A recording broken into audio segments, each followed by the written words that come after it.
Maggie Noel, and I love Rugged Revival. This is the Rugged Revival podcast. We're your official trademarked home of the UK's country, Americana and Roots music community. This is officially where all the cowboys and the cowgirls come.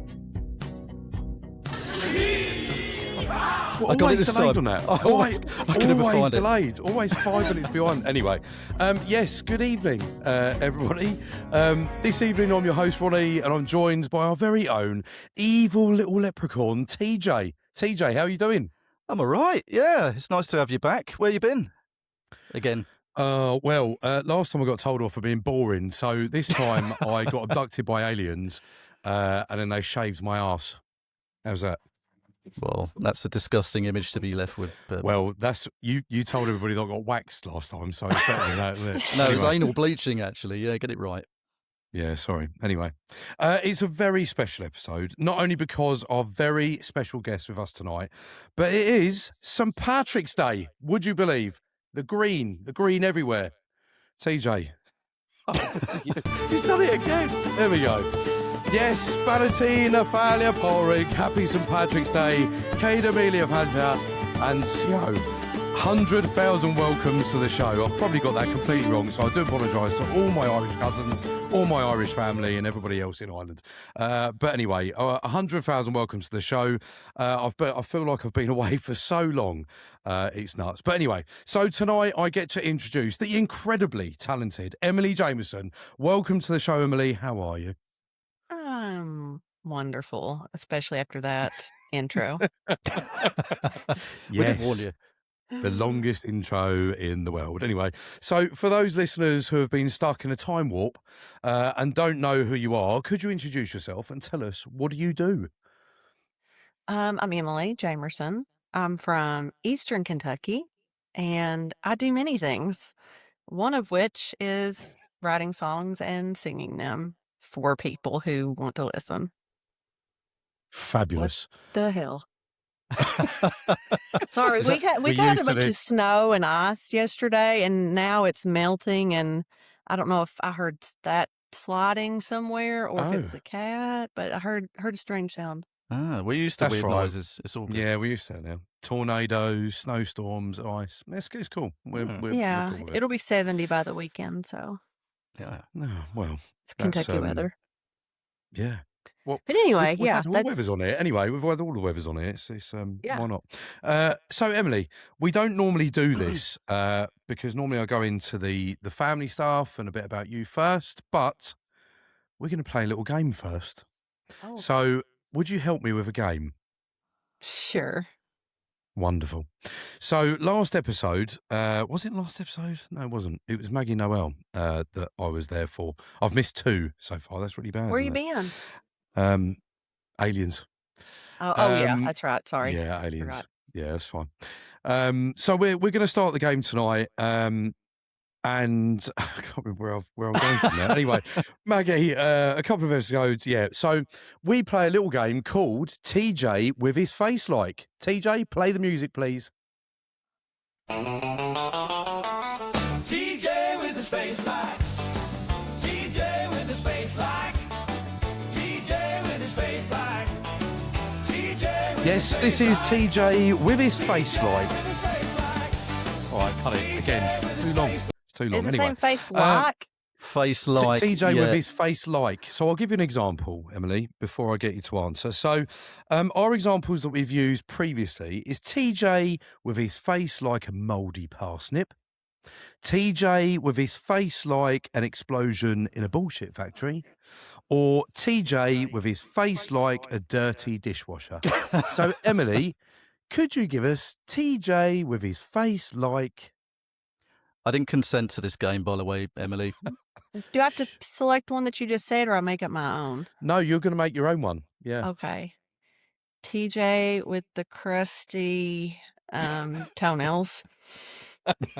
TJ with his face like crusty toenails. Yes. Thank you so much. That is epic. There you go, TJ. Well, add that to the Everybody collection, loves it. shall we? Yeah, thanks for that, Ronnie. Everybody loves it. Can't wait to go back and watch these. Anyway, now back to the reason why we're here, to find out and talk about you, Emily. could you give us your background, where you grew up, give us some of your childhood stories, and tell us a bit about you? Well, prepare to be bored. I'm just kidding. Never. I grew up in Eastern Kentucky. I live in the same town where I've lived my whole life, and I have 3 brothers. And yeah, we grew up going to church, singing, and with 4 kids, it was pretty rowdy at home. And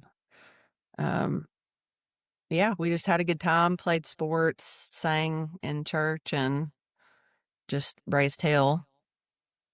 But Perfect. yeah, that's Silly what not you to say. do. That's what you do with brothers. Yeah. Do you have any Irish roots? Seeing it's St. Patrick's Day, do you have any Irish roots? According to Ancestry DNA, I do. Oh, interesting. Irish and Scottish. Jamerson. So I looked back on it, and I think it was originally Jameson, and then at some point someone changed the spelling. But yeah. Well, And I did notice actually on the bottle of Jameson that I did have that there was no R in it. So I thought I'd add an R for you down the bottom. So now it's a bottle of your whiskey. Jamerson. Oh, Yeah, there we go. well, Especially for St. Patrick's. have a sip for me, or 2. Absolutely. Have a little tipple. I will. Thank you for sharing that with us, Emily. It's much appreciated. So we've started doing a new thing now. I won't explain it. I'll let TJ explain it later. But we do something called a soundtrack to your life. So could you tell me a song that you remember the most from your childhood or growing up?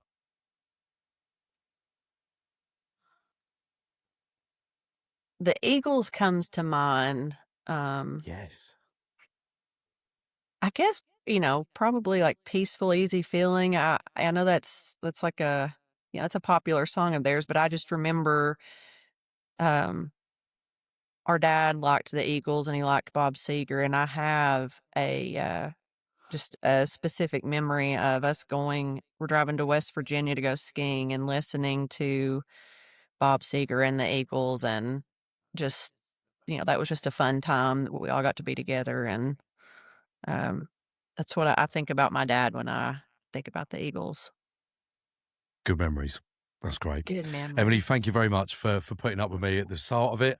I'm going to hand over to TJ with all his professional questions. Yeah, your dad's got excellent taste, Emily. And again, thank you for coming on the show, putting up with our ridiculous opening kind of segment that we do. It's funny how it only goes on for quite long when Ronnie opens up this show. I'm completely professional. But anyway, just a little bit about Ronnie. For people that don't know, it was his actual birthday last Friday. His actual birthday, because he has a fake one, Emily, later in the year that he puts on Facebook. Like the Queen. Yeah, he's like the Queen. So he has 2 birthdays. I think the other one's in September, isn't it? But your actual birthday was on Friday. And for your actual birthday, you were gifted tickets to Country to Country. And if you're not familiar with that, Emily, so we've got this massive kind of country music festival. It's in London and Glasgow, and I think it's in Manchester now. Belfast. Going forward.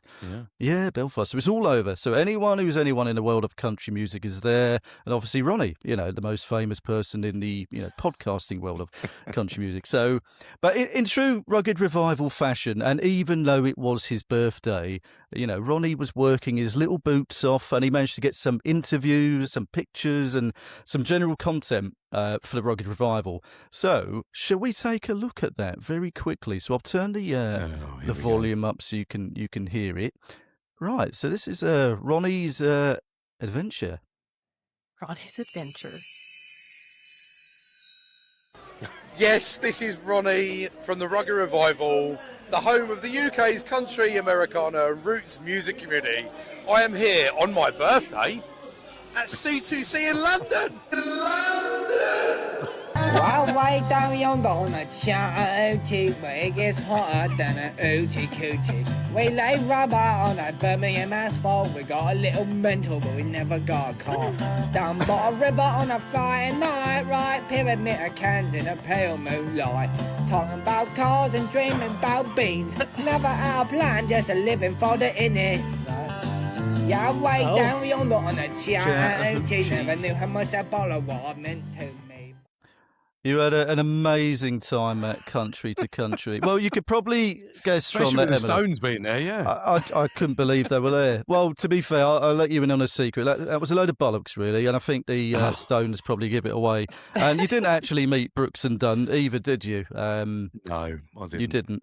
So the reason you didn't get any footage, and I had to make all of that up because you got really bloody drunk, didn't you? And didn't send me any material, any videos or anything. So yeah, that was a fantastic coverage of Country to Country. But if anyone's listening from Country to Country, I think we'd like to be involved in the next event. But if you can plan it not around Ronnie's birthday, I think that would probably work out better. And, give us some press passes because, we'd like to mingle with the rich and famous. And Ronnie promises to do a better job next time, Not get so drunk.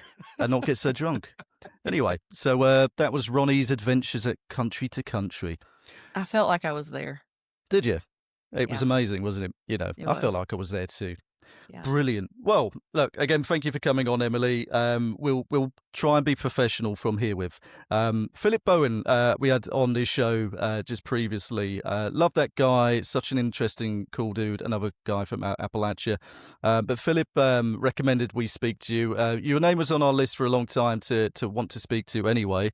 But, Philip gave that an extra push. And, it's really nice to have you finally on. Thank you for having me. There you go. But just briefly. So, I think it's, something we need to touch on because in Kentucky, the name Jamerson, not just in fake bottles of whiskey, but in, Kentucky in general, carries a lot of weight. And I think that's down to yourself and down to your brother, Nicholas. So we had Nicholas on last September. Time flies. I can't believe when I checked it was Really September. does. But this is your stage tonight. Nick had his chance to speak to us and, get his word out to the masses. But yeah, growing up with somebody that's revered as much as Nick, is there anything about him that fans perhaps wouldn't expect? Do you have any dirt you can dish on him as your older brother? Any dirt? There I mean, must I'm be sure something. I could think of something. I don't know that Or just make it up, and we're up for that. You've seen what we do. I'm just going to be the annoying little sister and share this story because it is one of my favorite memories of Nicholas. We're only 16 months apart. He's older, but, we're close in age. And I went through puberty before he did and got like armpit hair before he did. And he's the one that pointed it out to me that I had it. And then, but he didn't have any. And one evening, our mom like cut the hair off of the back of our dad's neck. And our dad had black hair. And Nicholas had like blonde, lighter colored hair when we were younger. And he goes down to the basement and comes back up a little while later with the shirt off and raises his arms, and he had glued that hair to his armpits. And we're like, oh, wow. It's finally happened. He's hit puberty. He sprouted. What age was that? Was that 21, 22? Something like that, yeah. Was it? Yeah. Oh, He was we love probably these that stories. old before he could grow a beard. Or I'm still older. waiting, to be fair. I'm 41 and I still can't. I'm with you, Nick. It took me a while to get there, but solidarity with him. Thank you for sharing that. No, most people don't want to dish the dirt, but you were quite quick in there, Emily. Yeah, so, straight in there. Yeah, I've just been waiting to share that. Yeah. Well, we enjoyed listening about your childhood and everything else, and but we'd like to know what's going on now. So, what does the kind of typical day or week look like in the Emily Jamerson household? What would you get up to? Well, I wake up at 4:45 in the morning and go to the gym. Wow. And then I come home and piddle. And then I go to work. And I work for a few hours, and then I come home and I piddle some more. Hmm. And, play the guitar, sing, interact with my cats, crochet. Would you all like to see my project that I'm working I on? would love to see it. Yes, Yeah. love it. I'm doing a temperature blanket for 2026. So every day is a row, Oh. and the row Wow. is determined by the temperature high that day. So Oh, wow. Oh, That interesting. is, that's brilliant. yeah. Yeah. Is there anything that you can't do?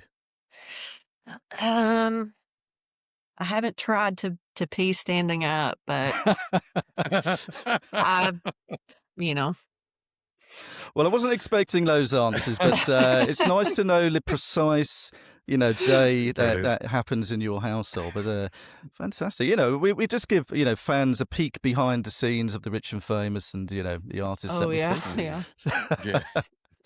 But we also like to ask. So, we have a lot of friends out in Kentucky mainly, and we've had a lot of guests on for Virginia, so all across the Appalachian region. But for you, I like to ask this question. What does the growing up and being in a region mean to you, and particularly as an Appalachian woman?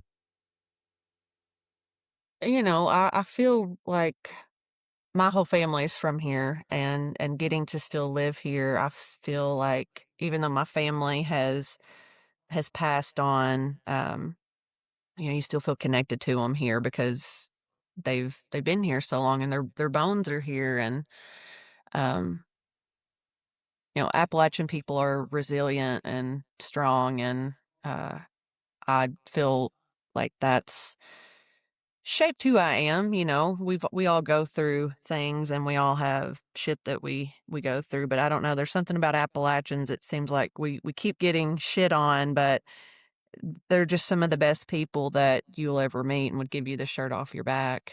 And I think that's really special.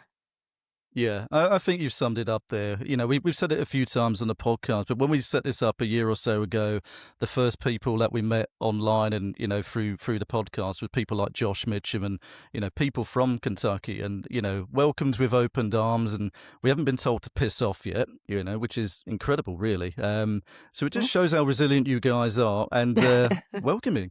But yeah, we love the region and, we're hoping to visit there at some point. But I suppose a lot of people romanticize certain, states, and particularly if they've not been there. Do you think there's, any parts of Kentucky that people romanticize too much with the way the scene is at the minute, or anything that they fail to appreciate, perhaps? Anything that they over romanticize? Yeah.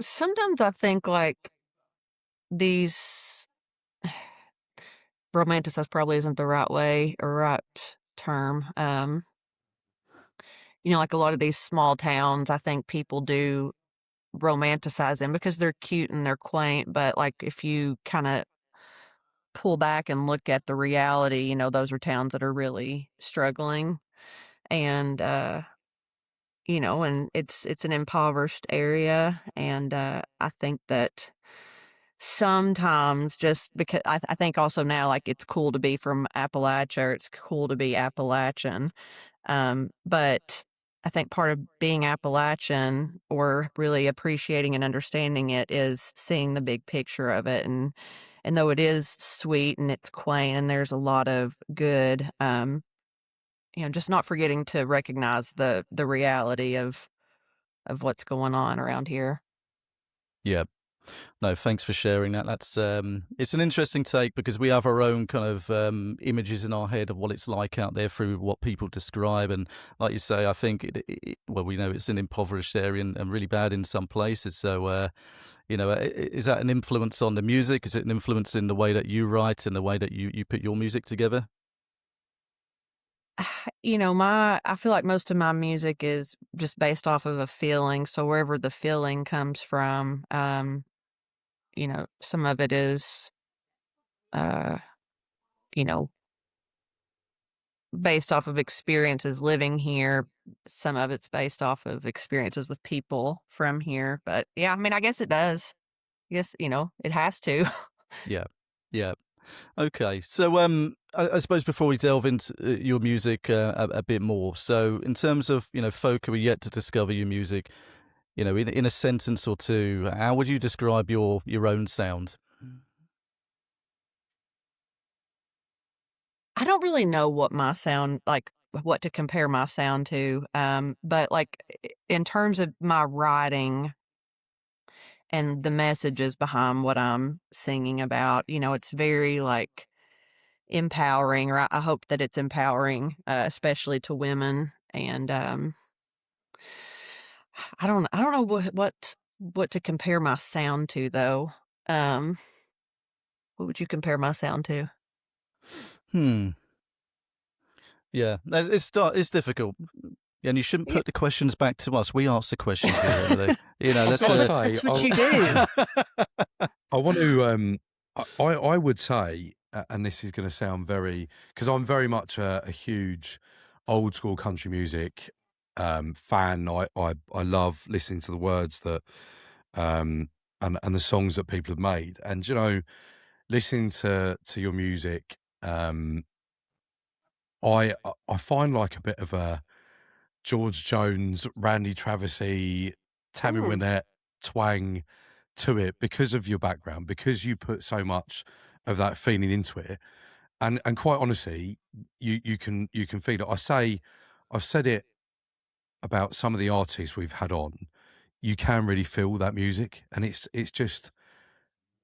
bizarre to say, but you can feel it, and you can mhm. listen to what you're saying. And I mean, there was one part of the song that I was listening to, and it was around the sinners and the saints, which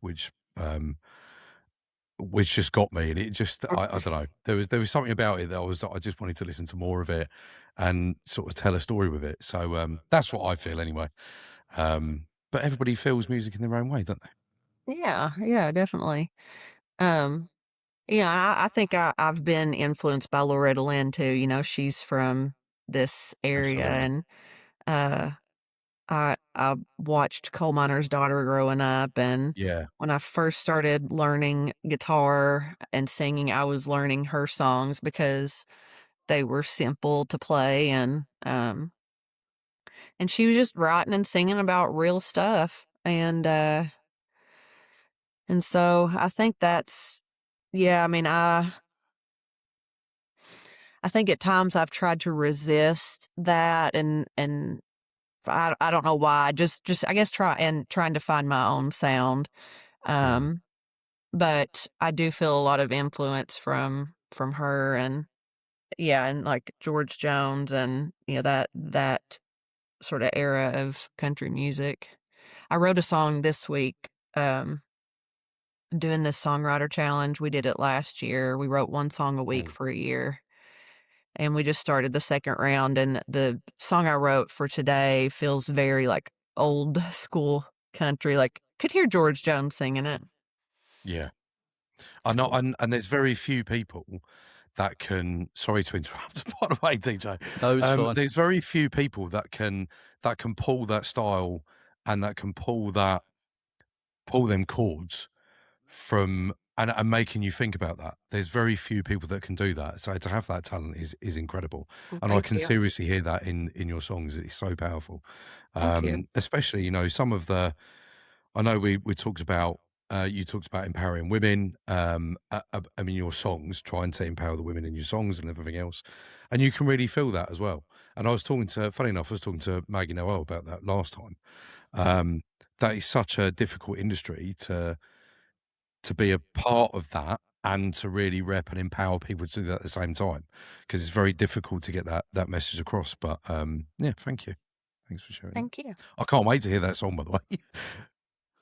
It sounds You've got to pretty hear it cool. too. Like I don't Can't wait, yeah. not every song that I've written within this challenge has been a song that I will ever play again, but every now and Mm, then one will come out that I like, and yeah.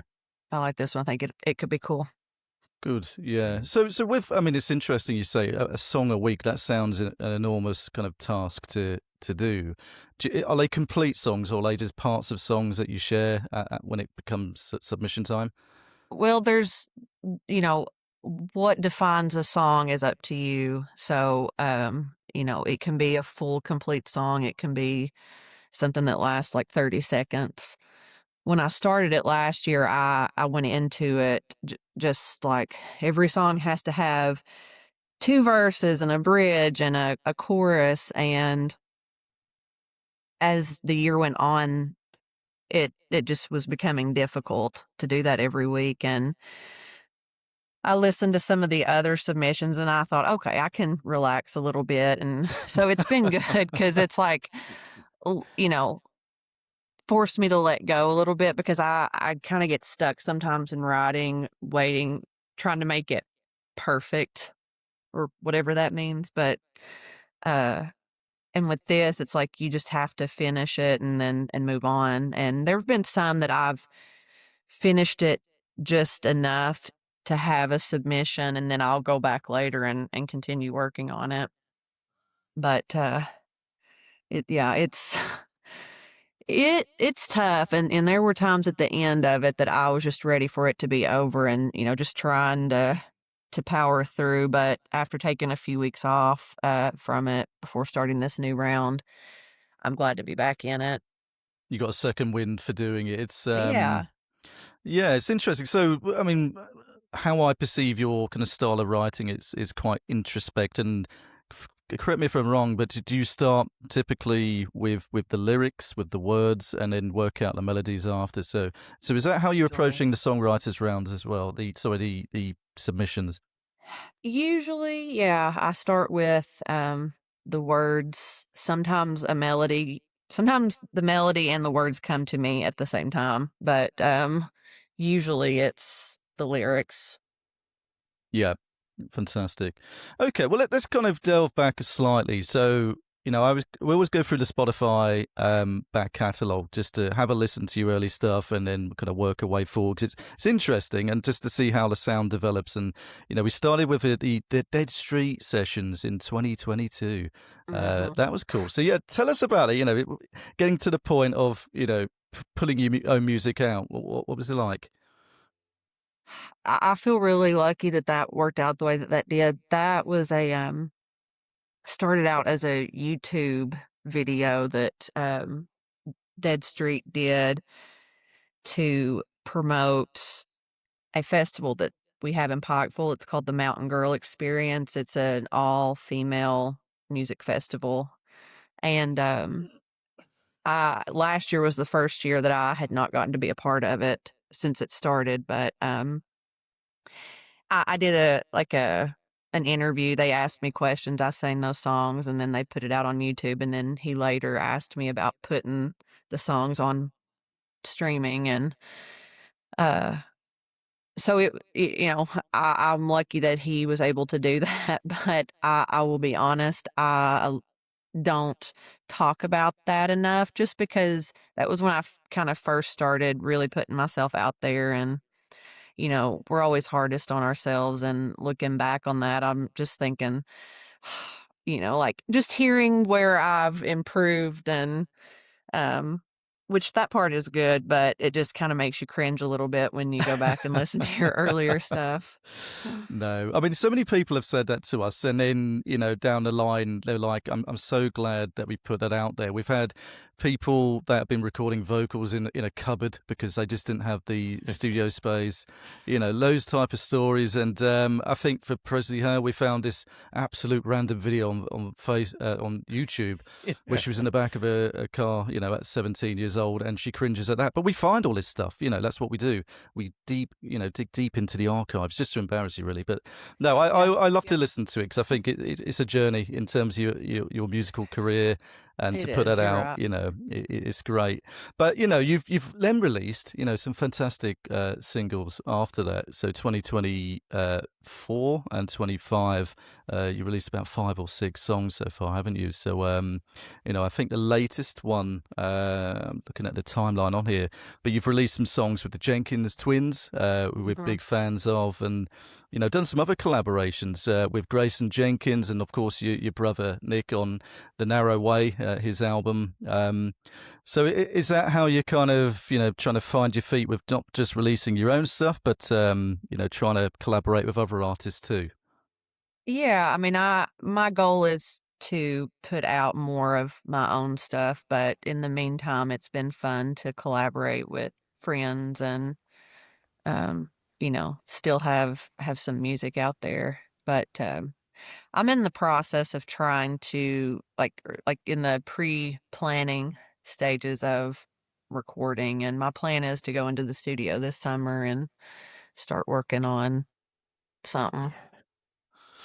Cool. We can't wait to hear that. So with the work with Nick that you've done, has he taught you a thing or two in terms of the writing aspects, the recording, giving you some tips from Big Brother?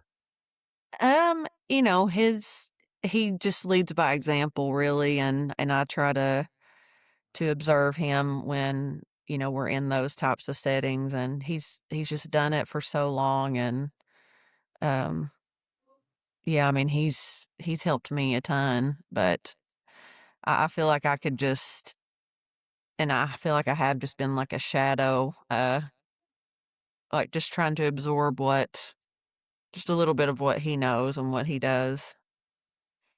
Yeah. He's a good one. And Sunday Dinners is one of my favorite tracks on that particular album. And do you want to tell us a little bit about that song and kind of what it meant to write that one? Well, I didn't write that song. That was all Nicholas. But our parents divorced when we were in high school, and I think that was just 20 years of processing and holding on to stuff, and then processing it, dealing with the divorce, and allowing that all to sort of manifest in that song. And it's been good to sing. We don't sing it a lot just because it is kind of heavy. Yeah. But it also feels cathartic when we do get to sing it, and it's just such a beautiful song. I love it so much. I feel lucky to be singing on it. Yeah. It's we definitely implore people to go and check that out.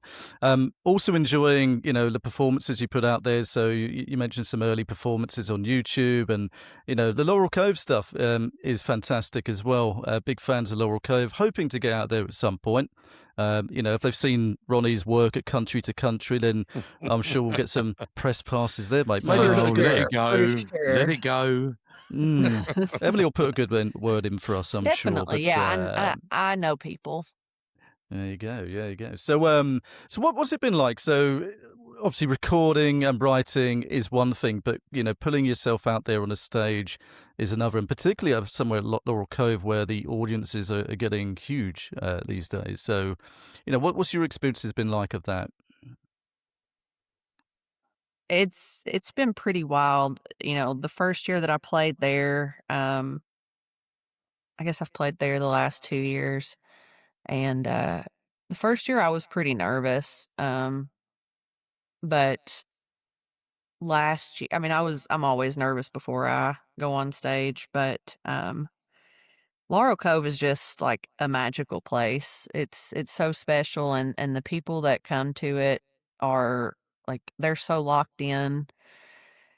And for me, that always makes it better and easier to get up there, because that they're listening to you. You're not having to sing over them, and just something like that. There's some places you play that you're just background noise and trying to sing over the drunkards, but not at Laurel Cove. It's like you leave there feeling just like a sense of renewal. I don't know. It's hard to explain. You really just have to experience it, guys. We do. It looks a magical place. It's beautiful. It's so beautiful. Yeah, it looks beautiful. And with your permission, we've kind of nicked a little bit of the footage from Laurel Cove when you were there. Can we play a little bit? Is that all right? Sure. There you go. We got permission. So let's. Dreams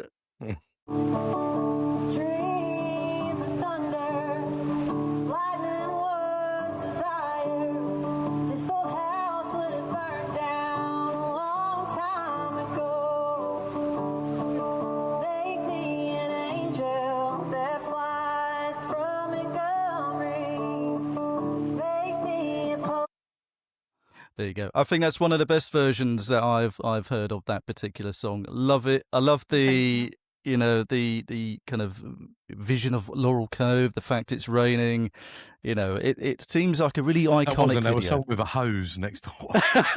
Yeah. Like that, yeah, putting it over just for the effect. We were paying somebody to do that. Yeah, exactly. Oh, you ruined your all then. Thousands to do that. But for me, I think that's one of the iconic videos from like Laurel Cove over the last few years for sure. But Thank you. yeah, I mean, what was it like? Like playing in the rain as well. It must be. We're not scared that the microphone is going to kind of blow up on you, or No, but I did have concerns after. Just that my guitar might be messed up, but it was fine. It was fine. It was coming We got down it pretty dried heavy. off, and it was fine. But I had kind of wanted it to rain. I just didn't. I didn't know it was going to rain that hard. Well, that's Kentucky it was weather, pretty apparently, cool. isn't it? Fantastic. So, I mean, why did you choose that particular song? Is that a song that you kind of play out regularly as a cover? Yeah. There's a version. Well, Susan Tedeschi has covered it before, and of course Bonnie Raitt. But my first like real sort of experience with loving that song, it was Susan Tedeschi and Grace Potter, and it was just so powerful and beautiful. And then I started, just kind of diving deeper into that song, and it's a regular in my set list, and we recorded it with my band for it. It will not be on streaming, but it will be on like a hard copy of a vinyl record. It's like a charity Wow. vinyl thing. Women's Groovement. They did a volume, I think last year. I don't know when it was, but they've got volume 1 out, and this is going to be another volume. And there's, different, like I think the Local Honeys have been on there. They were on the previous one. But it's, like female artists and then covering various songs. And that was the one that we did. So it sounds pretty good. Oh, with the I think band. it does. Absolutely. Well, so it's called Women's Groovement. Is that a website that we can direct people to? They've got an Instagram account, and I'm sure that's got more information on there. Lisa Sullivan is the one who runs that, but I can send that profile to you. Yep. Send us the Just link, and so we'll include it you- in the description for the for Yeah. this podcast. Because I don't know when that's going to come out, but I think they're hoping for maybe by the end of the year or next year. So I just sent you that. Thank you. Yeah. So is it all Appalachian female artists that are going to appear on it? I think it's all Appalachian. I don't want to say for certain because I don't know that they're all Appalachian, but I'm pretty sure. If Awesome. that's good enough. It's always good enough, Emily. Anyway, right. So I've got a couple more questions before I hand over to the expert that is Ronnie. But I'm always interested in finding out, speaking to creative people, whether it's an artist, whether it's somebody from a different part of the industry. But, there's certain things in any walk of life or any job that we do that we like doing, and there's stuff that we really don't like doing. But from your perspective, focusing on your artistry, what are the things that you like doing the most? Good question. It is a good question. I think what I like the most is the feeling that comes from creating something, because writing has, it started out really as a way for me to, deal with whatever, process things. I think that's why a lot of people get into art, as a way to just deal with life. And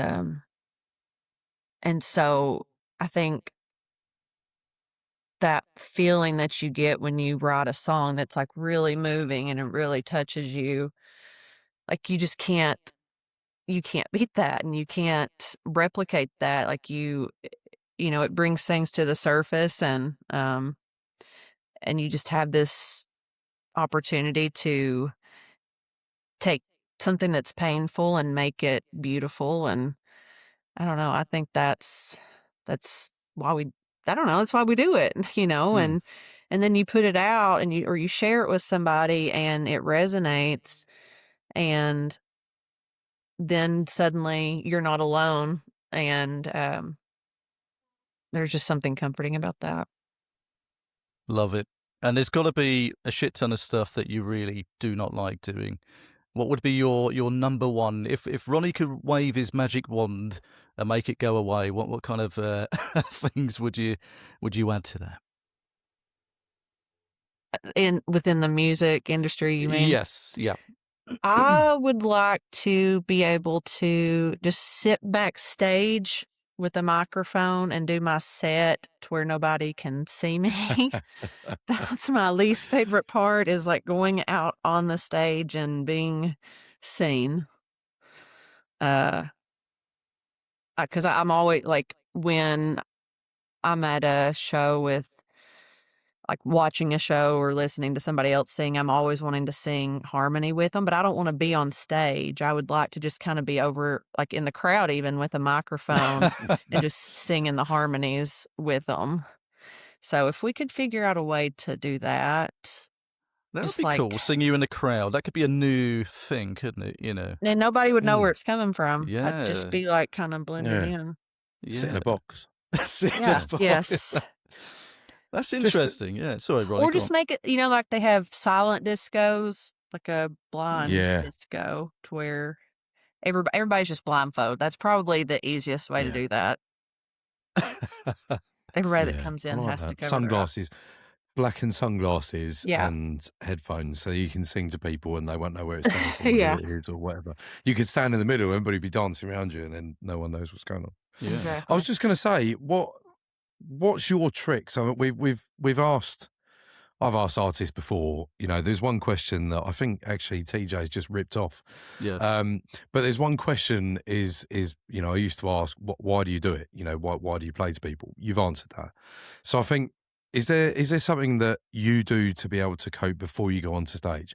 What we've watched artists in the past where it's like they've been possessed, and they'll walk through a crowd at 100 miles an hour like that. It's funny to watch, isn't it? Yeah. It's incredible because they just go into a completely different mind space. What do you do? What's your signature? I don't have one. I just get out there and do it with, Just go.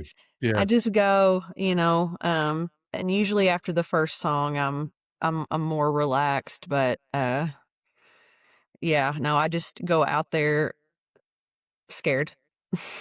Not really Yeah. scared, but just that nervousness, and maybe it's not even nerves, maybe it's just like adrenaline, I don't know, but my Yeah. heart's racing, and I feel like my voice is shaking, and that usually doesn't hit though until like right before I walk out. So Mhm. up until then, I'm mostly okay. Yeah. I mean, we won't know names, but we met an artist that's quite big last year and said the exact same thing. And it wasn't a particularly big venue that we went to. Not that many people there, in fact. But still, you're describing the same kind of adrenaline, the nerves, and for somebody that's been later on in their career, I would say, it's interesting to hear that and how people get over it. And some people just don't get over it. You just, like you say, you get through the first song, and then, you kind of Yeah. find your groove from there. Or perhaps, interaction with the crowd. Is that how you kind of cope as well? If there's people Yeah, like there. I'll crack jokes, like, and be self-deprecating. Okay. Have you got any go-to jokes? Especially filthy Mm, ones we like to hear. No, and I always Yeah. say that I'm going to like plan out some like jokes and some banter, but I never do. And so I just ramble like an idiot. And I don't know. I guess they think it's funny. They laugh, but I don't know if they're laughing at me or with me. We know exactly that feeling. It To be doesn't honest with matter. you, Emily, we know exactly what that's like because I mean, for example, we can come on here and you know, I don't know why, but it's more. I'm more nervous when I come on here and do it when instead of being in front of a crowd. I could quite happily stand in front of a crowd and talk because we've done it. You know, we've been there and done that sort of, you know, introduction thing and what have you. But it's bizarre when there's three of us here and it's not even live. Yeah. But yeah, you get nervous with it. You're like, oh, like tonight, for example, messed all my words up straight away. That's the honest truth. Messed all my words up straight away, and then that puts you in a little mind headspace. And then you're like, are they laughing at me? Are they laughing with me? What's going on? I'm They're just laughing at pointing you, and laughing, yeah. to be honest. He's laughing. Yeah. I'm laughing with Just you. going to throw things at me. With me? Oh, that's him. Yeah. Yeah. That's good. But I mean, I suppose the last one from me is, you know, you go on stage, you do all of that. How do you want people to kind of go away feeling after, you know, seeing Emily Jamerson play live? You know, what kind of feelings would you like people to go away with? Hopefully they feel loved and like, you know, joy. I don't know. You know, I played Saturday and in Virginia, and at the end of the set there was a lady there that I've met several times, and she said that she was hoping that I would play Worthy, which is one of the songs off of the Dead Street sessions. And so I just stood there on the at the edge of the stage and sang it, you know, no mic. I wasn't mic'd up or anything, and they started crying, you know, her and some of the other ladies that were there started crying, and you know, Incredible. it was a really sweet moment. And my hope is that people leave a show of mine feeling like that, like not sad, but just, you know, like just feeling, you know, whatever the emotion is. I hope that you're just feeling it. That's lovely. That is. 'Cause, yeah, that's what you know, I feel like my songs are emotional. They feel emotional for me writing them. And so I'm always telling people, please feel your feelings. If you need to cry, please cry. We'll cry together. Just let it loose, you know. Well, there you go. No, it's nice. It's just always interesting to see it from your perspective as an artist. You know, we always look at things on the periphery, and yeah, and plus we're nosy as well. So this is why we ask the things that we do. Yeah. You know, it's what we do. I did lie. I've got one last question, and then I will hand over to Ronnie. But you know, we're big supporters of new music, and we want to help people find as much of it as possible. Because there's a lot of people online that moan that, you know, they only listen to the classics, the old stuff, because that's all there is. There's no new music according to those folk. But we know differently. We know best. So again, soundtrack to your life. What's the best song that you've listened to in the last 5 years, and what makes it stand out for you? The best song I've listened to in the last 5 years. Yeah. Recent, yeah. Oh, gosh.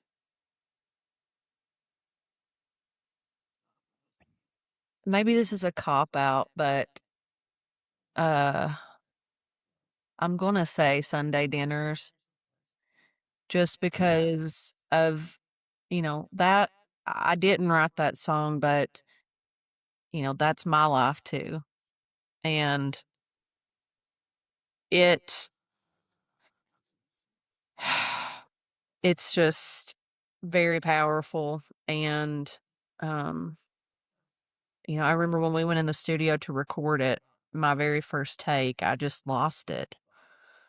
And it was good though, you know, like I said earlier, it's cathartic to sing it, and it's cathartic to listen to it. So I'm gonna say that. Just That's not a cop out at all. It's a really good choice, and it points people towards that song as well. So thank you so much for sharing. I will shut up for a bit, only for a bit. But yeah, Ronnie, over to you, mate. Wow. I mean, I've got to say there's two words that I've written down from as a nice sidestep into what we're going to talk about now. But there was two words that when you were explaining some of the questions that you were asked about, I put empowered and enlightened. From when you were singing to them people by the side of the stage. You want people to feel like they're enlightened and empowered and moving away.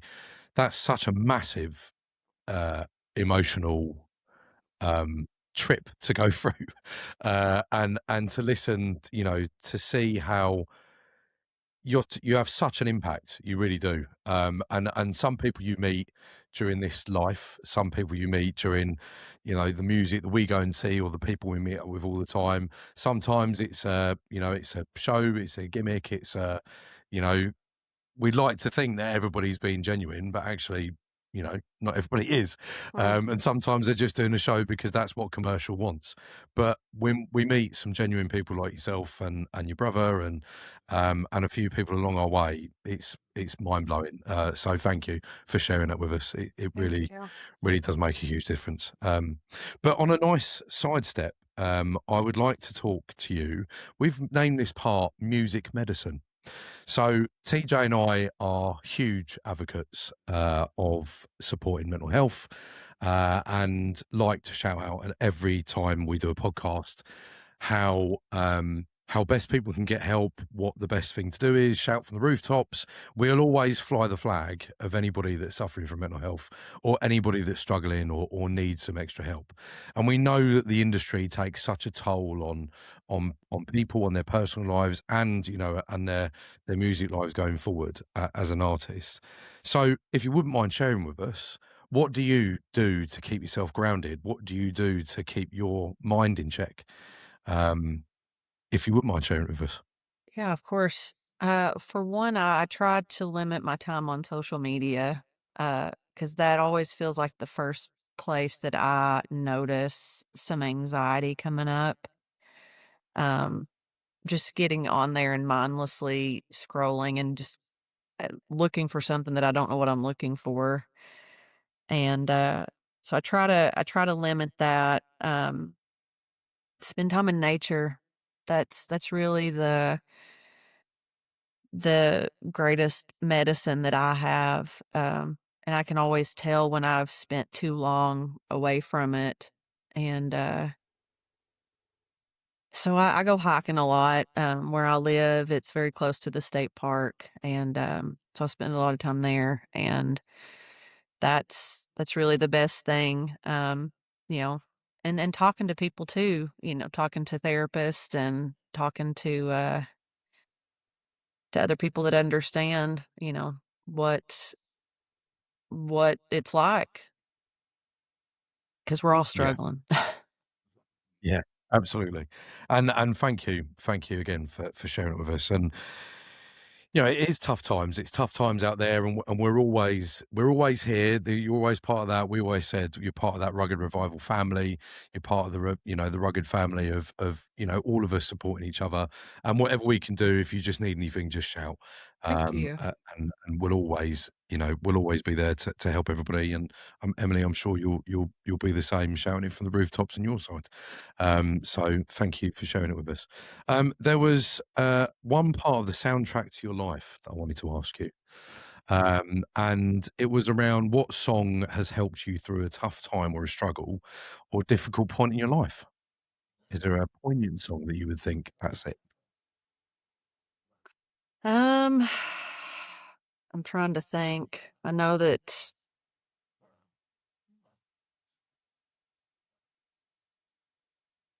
I'm thinking. Um, I don't know if I can think of one particular song, um, but I'm gonna say the, uh the Avett Brothers. record, I and Loving You, that whole record from start to finish. Yeah. I feel like I always come back to it when I need it. Like, it's just such a beautiful record, and it just makes me feel, and it makes me cry, and like in good ways. So I'm gonna say that record in its entirety. Perfect. Thank you very much. So, Emily, we've talked about the Rugged Revival, and TJ's mentioned it before, about being a platform and being a bit of a community to really shout about people that are emerging talent, to look at, to identify people that just might need a bit of help, you know, waving the hand up, saying, I'm here, listen to my songs, listen to me. Is there any emerging artists, any emerging talent, any emerging bands that you would say, do you know what, these people really need a shout out? And would you like to shout them out? I'm gonna say the Jenkins twins, even though they're not emerging. I just Yeah. feel like they are still flying under the radar. You know, they're so talented. Brother Smith, same. You know, Wes and Aaron they've been doing this for a long time, but again, more people need to know about them. And let's see. There's a friend of mine, her name's Sarah Kate Morgan. She plays the mountain dulcimer. She's got a Dead Street session, I think, online, but you just have to listen to her voice. It will make you cry. It's just so beautiful. And she's right here in Eastern Kentucky. She's so good, and I think she's done. Seems like she played some stuff with Tyler Childers when he had some shows out at Red Rock, I think, several years ago. But she's Sarah Kate Morgan, Brother Smith, and the Jenkins twins. Check all of them. Perfect. That is a shout out. That's for the Rugged Revival crew. So thank you very much for that. So we have talked about a lot of heavy stuff. We've gone deep in, down, around, side by side, all over the place. So we're going to play a game. Just before we play a game, Irish meals, Irish dinners, Irish food, Irish drink. What would be your go-to if you had any comfort food? Would it be an Irish stew? Would it be gammon and cabbage? I don't know. Is that a What would be your know what any of favourite that Irish is. meal? Gammon and You don't? I'm going to say Well, Guinness stew. We're going to go with that. well, yeah. When you said, oh yeah, I mean, I would probably like a stew. I like a hearty, like chili or Yeah. something. Guinness stew. Not Stew. gammon and cabbage. Is that even Yeah. an Irish? Gammon and ham, cabbage. Yeah. Brown Oh, I sauce. can't have ham now. Go to. No. Oh, can No you not? ham. I can't have red Oh. meat. Oh, Oh, can't. I can't do No without red it. meat. Guinness stew it is then. Yeah. Right. Now we're going to play a game, I think. Oh, Let's wait. play a game, Emily. Let's do it. Yay. I think. What are we doing? um, It's the stage Yes. fright got Moving back on. to you, isn't it? It is. Go back. Play the tune, TJ. I Play don't know the what tune I'm tune. playing now, so Oh, you've lost me I completely. hope it's Same not a every guess this Western night. tune. Oh, no, let's skip to the next one then, Ronnie. Oh, shit. Yeah. No, I can't find it, so you're just going to have to do without Ronnie. Oh, anyway. So this is the Rugged Revival Irish True or False, Emily. Irish True or False. So this is where we get the artist to face off against TJ. TJ normally loses this, but I ask you a bunch of questions. I need a true or false answer, and then we'll go for the answers at the end and see who won. Most probably you. So, I are you know it. ready, TJ? Are you ready, Emily? Yes. Go for it. Wonderful. Yeah. Question number 1. St. Patrick was born in Ireland. True or false, Emily? True. TJ, See, I know nothing about Ireland either, so I haven't got an advantage here. I would say false. The shamrock. Question number 2. The shamrock is one of the best known symbols linked to St. Patrick. True or false? The shamrock. True. TJ, true or false? I'm just going to go opposite false. That's my strategy here. Question One of number us has gotta 3. be right. Yeah, you'll be all right. You don't worry about it. Question number 3. Belfast is the capital city of Ireland. True or false? False. Emily. TJ. I know me geography. It's false, that one.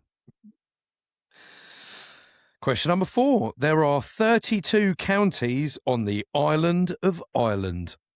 Emily, true or false? False. TJ. True. Seems like a lot, but whatever. Question number 5. Guinness was first brewed in Belfast. True or false, Emily? False. TJ? It'd be pretty hilarious if it's true. I'm going to go true. Question number 6. It's all right, you've only got a few more. Question number 6. The harp is an official symbol of Ireland. The harp. Yep. True. TJ? True. I think so. I don't know. Question number, whatever it is. The River Shannon is the longest river in Ireland. True or false? Emily? False. TJ? True. I bet you didn't expect to play a pub quiz on this, did you? No. No. No. And then last question. The colours of the Irish flag are green, white and blue. Emily, true or false? False. TJ? False. It's got orange in it, I think. I'm I sure it think is. it has orange in it. Yes. And for the tiebreaker question, true or false, TJ will arrive early at meetings and buy himself a coffee so that he doesn't have to buy anyone else anything when they arrive because he's a cheapskate. Emily, true or false? I don't think it's because he's a cheapskate, so I'm going to say false. Oh, you're so kind. Thank you so much. Oh, you really don't know him, do you? TJ, is that true or false? It's obviously false. So, It's yeah. obviously true. Thank you. Right. Question answers. There we go. Question number 1. St. Patrick is born in Ireland. The answer is false. He was born in Britain. Oh, Ooh. Britain. That's Question number 2. The shamrock is one of the best known symbols linked to St. Patrick. True. Belfast is the capital city of Ireland. False. Dublin is. There are 32 counties on the island of Ireland, and that is true. Guinness was first brewed in Belfast. False. It was first brewed in Dublin. Well done, Emily. Yay. The harp is an official symbol of Ireland. True. The River Shannon is the longest river in Ireland. Absolutely true. And the colours of the Irish flag are green, white and blue. Totally false. They are green, white and orange, or technically gold. yeah. It could be instead of orange. Never seen And then the gold. last question, the tiebreaker, which absolutely sold it. TJ will arrive early at meetings and buy himself a coffee so he doesn't have to buy anyone else anything when they arrive because he's a cheapskate. The answer is true.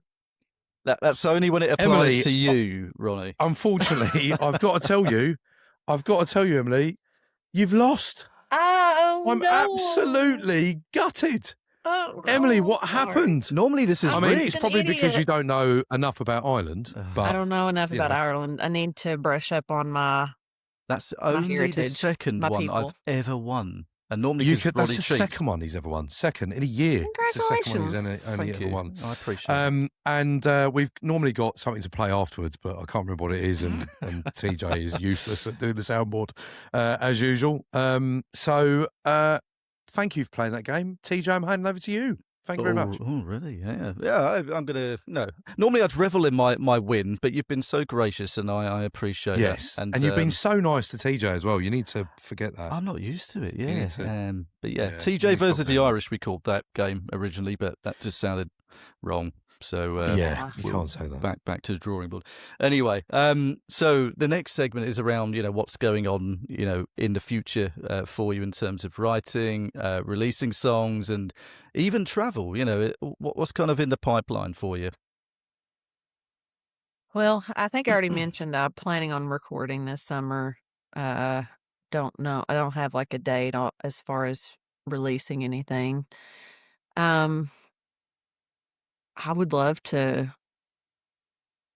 you know, play elsewhere outside of Appalachia. But I don't know. Like I don't have any plans at the moment. I'm just kind of taking things as they come and figuring it out. Yeah, that seems pretty chill. I like that. And is there any particular states, if you had a choice of kind of exploring, playing, where would you like to go? Really just anywhere that I've not been before, which is most places. Not super picky. Oh, okay. Yeah, we went to Texas last year. We loved it there, and I think the Texas crowd would really take to you. With your music, your style, your personality. I think, Unbelievable. definitely check out Texas, when you do get the opportunity, because I know you will. Do you have any aspirations? I mean, we've probably not sold it very well to you, but in terms of the UK, coming over here, drinking Guinness, if that's your thing, if not, Yeah. being Oh, healthy yeah. and, visiting Yeah. England perhaps, or even Ireland. I don't know. I would love to Ireland, visit yeah. I'll take you Ireland, over to and Ireland. I'm hoping to get maybe like a hot Scot will fall in love with me or something and take me away from the mess over here. Why a Scot? I don't well, actually I do know. I blame the show Outlander. I'll Can't have to help it. Google that now. You've not heard of Yeah. Outlander? No, I don't watch a lot of TV, I'll be honest. No. I don't either, but I do watch Outlander. Does he have long hair and a beard? That's how I can kind of picture it. Not really long. I mean, but it's set in like the 1700s, so he Okay. didn't have like a short haircut. Like ruggedy Scottish He's rugged, dude. burly, yeah. Yeah, not like us English folk. We're kind of weedy and we don't get much sun, but then the Scots don't get any sun at all, really, do they? So, I don't know. They don't look like that. That's what I'm trying to say. But come over I'm here. keeping my opinions to myself. 'Cause I'm probably going to get myself in trouble. This is where I fill gaps of silence with absolute nonsense and bollocks. So, yeah, that's what gets me into trouble. Nonsense and bollocks. It's a new Nonsense part of and the show, bollocks. isn't it? Exactly. Anyway, go on. So we've got another soundtrack to your life. So I like to ask this one because I think we go through phases of what we enjoy. You talked about your childhood kind of memories with songs, and other aspects. And I'd like to ask, if you could think of a song or even an album, because you've chosen an album before, about where you are as a person right now, or where you're about to head as a person. If you could think of a song, what might it be?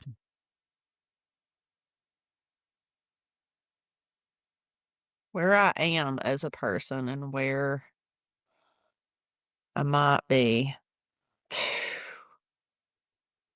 Making me think. We ask all the difficult questions because we're awkward. I know, and I'm awkward, and I don't know how to answer questions.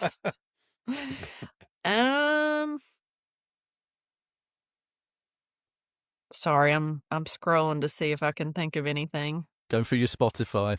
Are you trying to find something cool? No, nothing that I say is cool.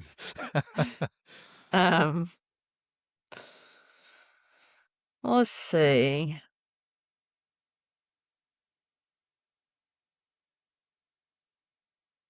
I feel so much pressure.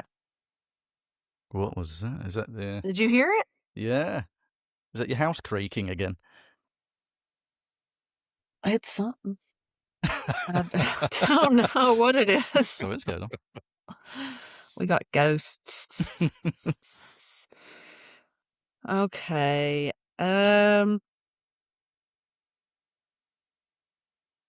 Guys, why are you doing this to me? Or just something that you're enjoying listening to right now. We all go through phases or moods, but Oh, yeah. Let me. that might be an what have I easier been- way to. Yeah, let me tackle look it. at what I've been listening to.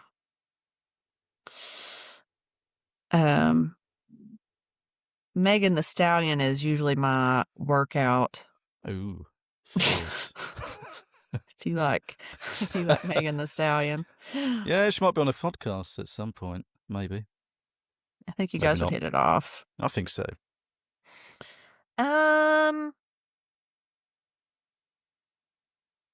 Let's see.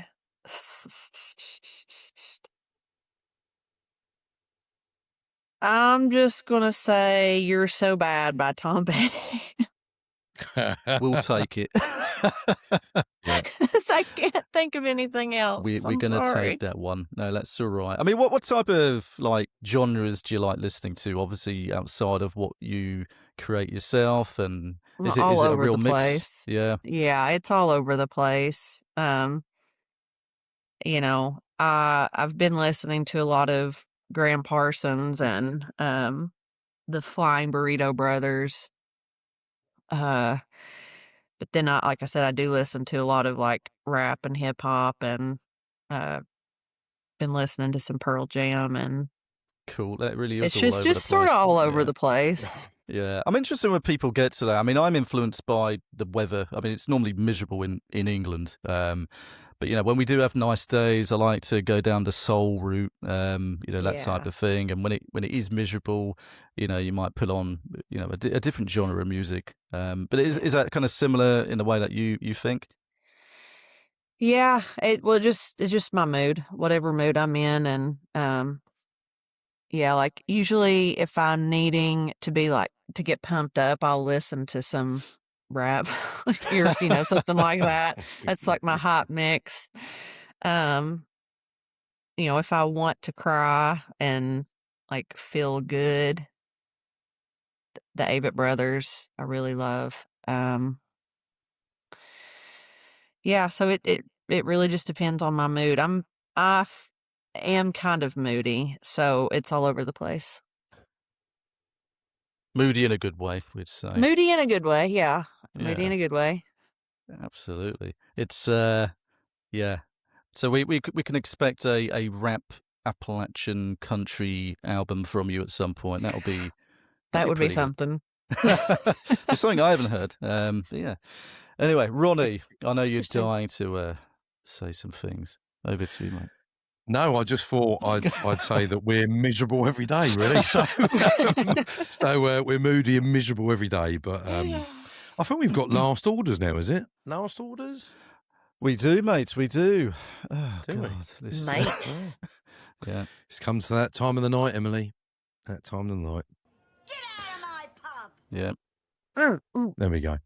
We'll explain that at some point when we can be bothered. But Peggy Mitchell, God bless her. So we're going to change it up a little bit tonight, being St. Patrick's Day. We're going to end with the Rugged Revival Irish-style blessing. But before we do that, I wanted to say that you have been empowering, enlightening. You've been incredible.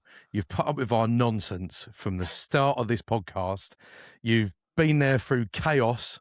We've had snowstorms and everything else. You have been absolutely one in a million, Emily.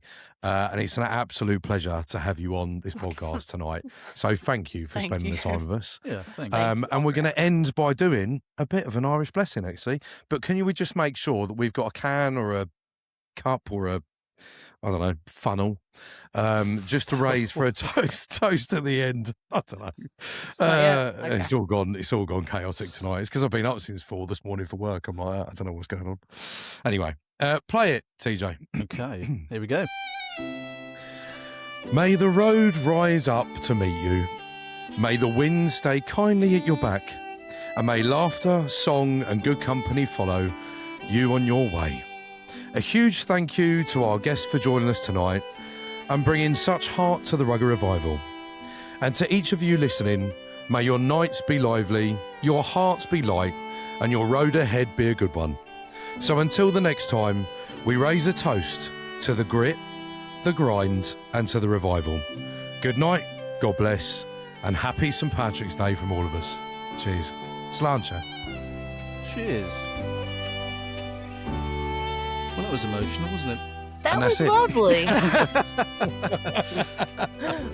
That was heartfelt from you, Ronnie. I'm It impressed. was, wasn't it? Yeah.